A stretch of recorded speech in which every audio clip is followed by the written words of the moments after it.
Hmm? Hmm? Ah, not that, Jack.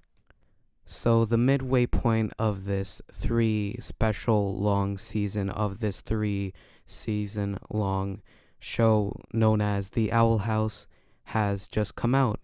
And I think that I, as a fan of the series for a very long time, should probably review it. And let's not waste time and get straight into things.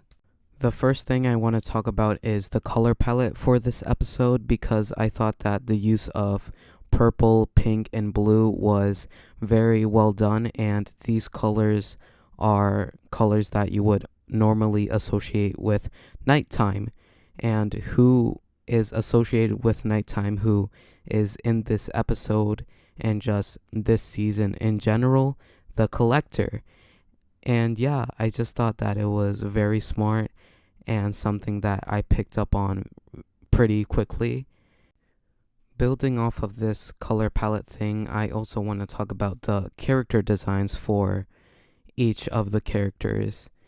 And I thought that they were all really well done, and that it was sort of a refresher from their old designs from previous seasons, and through that, sort of gave a different vibe to not only this episode but the series going forward.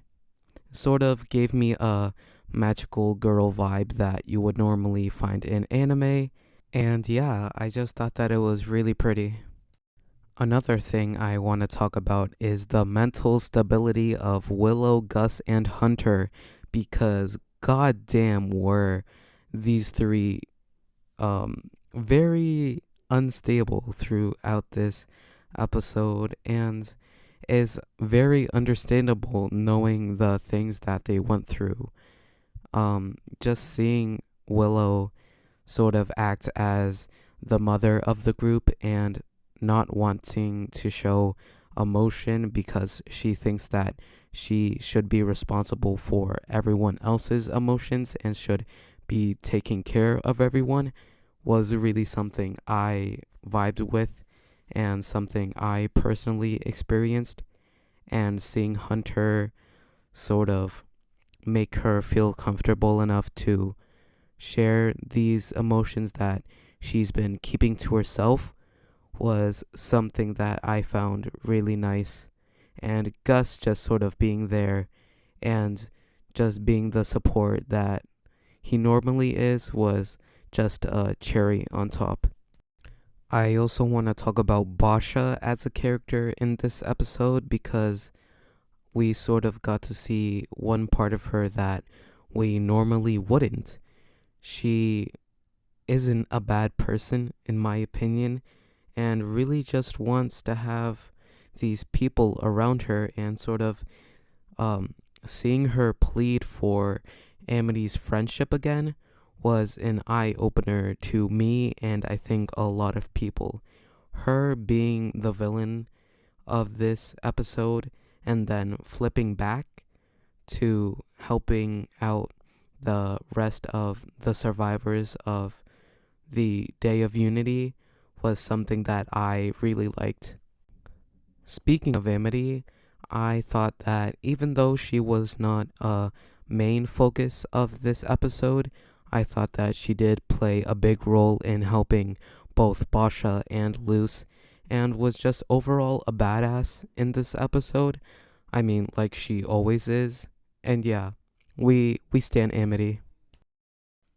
Okay, since we're already on the topic of Luce, let's talk about her new palisman.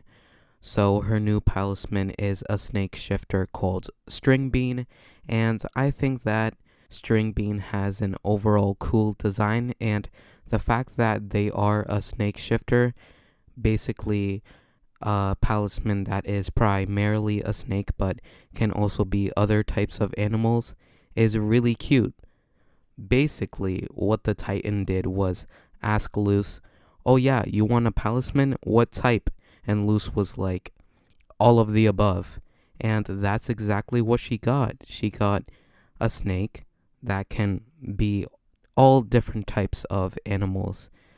And yeah, I just thought that it was a cool design and a really nice premise for a palisman. Also, it makes everyone in the fan base happy with their theories on what Luce's palisman was going to be. I also want to give a huge shout out to Luce's mom, Camila, because I find myself really liking her the more we see her. And I just thought that she played a big part in this episode, helping each character out, and especially Luce, and getting to understand her and sort of sympathize with her and understand the best way to talk to her. And something that really affected me was Luce's line of, "All I ever wanted was to be understood." Just as a follower of the show and someone who really connects with Luce as a character, it really hit me hard. I also want to talk about the Collector because he is a character that I really vibe with and found myself sympathizing with in this episode, because even though he is a god and is a part of the Collectors, all he really wants is to have a friend and to not be alone. And he felt that with King. He felt like they were actual friends. But through Belos's disguise as Rain, he was manipulated to think that King was planning an uprising against him and was going to betray him. And yeah, I just really sympathized with him. And I think that the Collector is just overall a really interesting character. Another thing that I liked about this episode was Hooty, Lilith, and Ida. I thought that their character designs were very well done. Just sort of seeing Lilith with her old colored hair and seeing Hooty as a toy box and Ida just being the badass that we already knew she was really nice. And seeing them act as the sort of rebels or hidden survivors of the whole Day of Unity was something that I liked. Even though I felt like they didn't get a lot of screen time, I feel like the screen time that they had was used pretty well. Another thing that I liked was Flapjack's sort of last parting gift to Hunter with his new powers, and I'll call them the Zip Zap Zop powers because it basically allows Hunter to teleport back and forth, and I thought that it was really cool.